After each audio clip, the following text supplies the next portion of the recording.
তো মোটামুটি আমাদের পরিষ্কার করা হয়ে গেল বড় যে ঘাসগুলো ছিল। আসসালামু আলাইকুম এভরিওয়ান, আশা করি সকলে ভালো আছেন। ফ্রাইডে স্পেশাল ব্লগে সকলকে জানাচ্ছি স্বাগতম। তো সকালে ঘুম থেকে উঠে খাওয়া দাওয়া করে এখন বাগানের দিকে আসলাম। তো বাগানে একটু কিছু সময় থেকে যাব ক্রসিংয়ের ওই দিকে। কালকে ব্যানার লাগানো হয়ে গিয়েছে, আজকে আশেপাশে একটু পরিষ্কার করা যায় কিনা সেগুলো দেখব। তো এখন বাজারে যাচ্ছি ক্রসিংয়ের কাছে। তো আজকে সারাদিনে যা যা করবো সেগুলো আজকের ভিডিওতে থাকবে, আশা করি আপনারা সম্পূর্ণ ভিডিওটা দেখবেন। তাহলে চলুন আজকের ভিডিওটি শুরু করা যাক। তো এখন চলে আসলাম স্কুল মাঠের এইদিকে।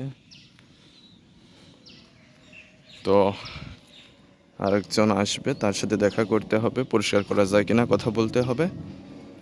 তো দেখি কি হয় আর কি।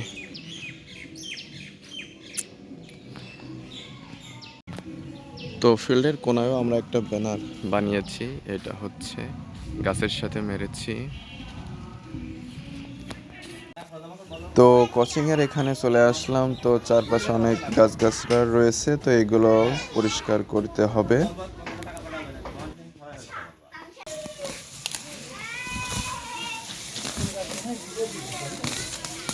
হ্যাঁ, আমার এখানে থাকা লাগবে।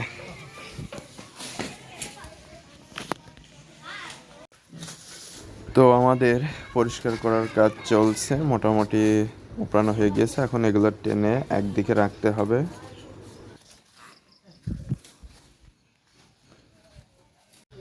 তো মোটামুটি আমাদের পরিষ্কার করা হয়ে গেল বড় যে ঘাসগুলো ছিল। তো আস্তে আস্তে আরও পরিষ্কার করা হবে, সৌন্দর্য বৃদ্ধি করা হবে। আপাতত এই পর্যন্তই রাখছি। তো পরিষ্কার করে বাড়ি থেকে গোসল করে চলে আসলাম। তো ওই যে ফুফাতো ভাইয়ের মেয়ের বিয়ে, তো দেখি দাওয়াত খাইতে যাইতে হবে, আবার নামাজও পড়তে হবে, দেখি কি করা যায়। তো খাওয়া দাওয়ার অবস্থা দেখে আসলাম, মোটামুটি খাওয়া দাওয়া চলছে। তো আগে নামাজ পড়ে আসি, তারপরে খাওয়া দাওয়া করা যাবে না।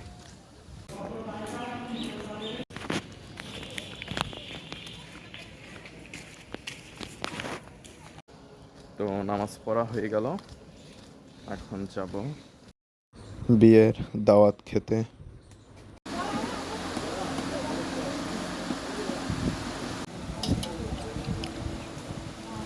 তো খাওয়া দাওয়া হয়ে গেল, মোটামুটি খাওয়া দাওয়া ভালোই হয়েছে। তো এখন যাই, দেখি ক্রসিংয়ের কিছু কাজ করতে হবে, আগে বাড়ি যাই।